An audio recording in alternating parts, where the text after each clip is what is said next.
আপনি কি জানেন এক আল্লাহর অলিকে মিথ্যা অপবাদ দিয়ে হত্যা করতে নেওয়া হচ্ছিল? অনেক বছর আগে একজন বড় ইবাদতকারী ছিলেন। তার নাম ছিল জুরাইজ।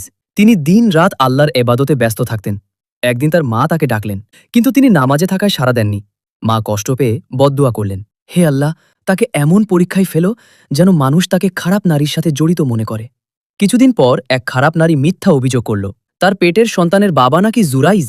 মানুষ খুব রেগে গেল, তাকে অপমান করল এবং মৃত্যুদণ্ড দিতে নিয়ে গেল। মৃত্যুর আগে জুরাইজ বললেন, আমাকে একটু নামাজ পড়তে দিন। নামাজ শেষ করে তিনি দোয়া করলেন, হে আল্লাহ, তুমি যদি এক হও, আজ সত্যটা প্রকাশ করে দাও। তারপর তিনি সেই নারীর পেটের দিকে তাকিয়ে বললেন, বলো, তোমার বাবা কে? মানুষ হাসতে লাগল। হঠাৎ অলৌকিক ঘটনা ঘটল।